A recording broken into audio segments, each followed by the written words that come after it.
Hi, I'm Old Sneelock. Welcome to another episode of Old Sneelock's Workshop.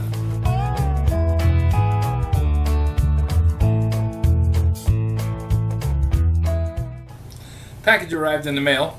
It was a rebuild kit for this. This is a Zama C1Q Carburetor. I'm having problems with a McCulloch 3516 wanting to stutter and not idle well. When I took it apart, I found it was full of dirt, basically junk from having the filter taken off the hose and never replaced. So I replaced the gas line, I replaced the filter, I took this apart and cleaned it, and while I had it apart, I decided to replace the pieces because a couple of the reed valve plates looked a little sketchy. So that's what I'm going to show you, is how I put it together. I got a package in the mail today. Gave me a reason to open up the 3516 package again.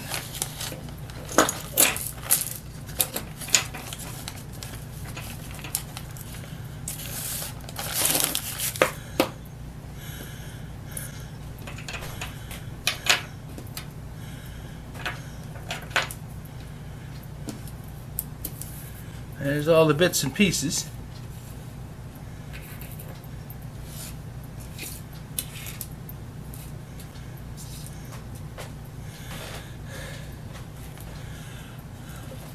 Now let's put her together.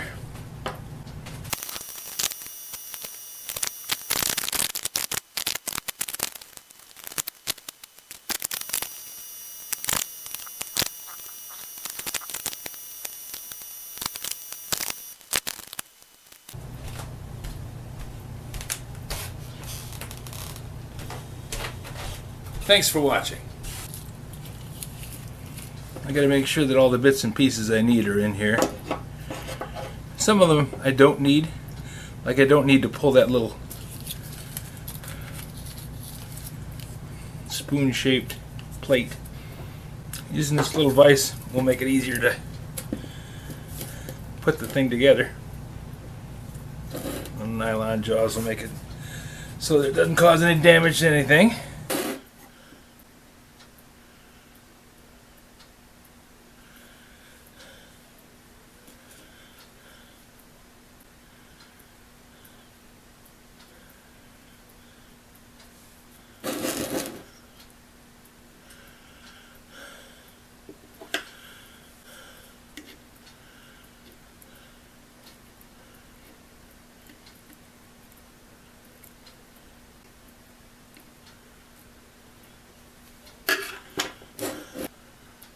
The little spring is in there underneath the plate, just where it belongs. And the way to adjust it is put a straight edge across there, and insert a small screwdriver underneath that and lift it up.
There, just like that.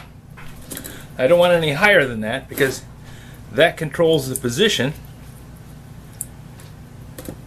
of the diaphragm.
There we go.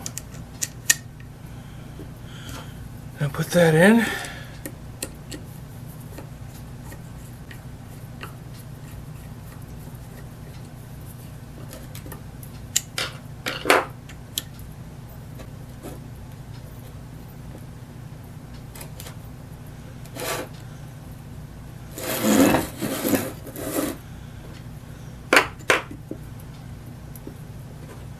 Tighten the screws.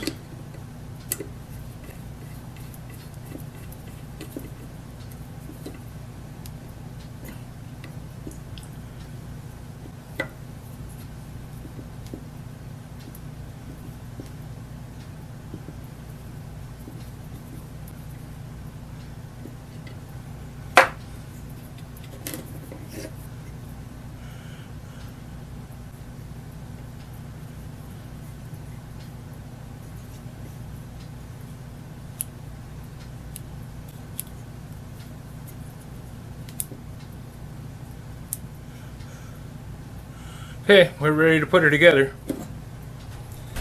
If you have any suggestions for a new video, questions about today's video, or any of the other videos on the channel, just drop a note in the comments. You know I read them all. Thanks for watching.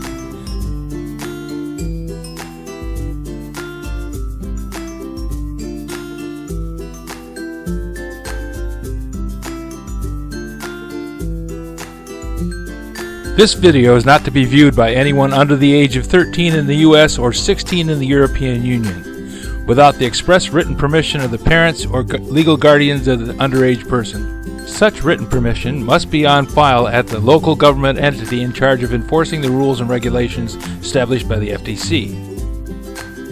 Anyone violating these terms is admitting by default that they hold harmless the owners and operators of this channel. Any and all questions should be addressed to your local branch of the FTC.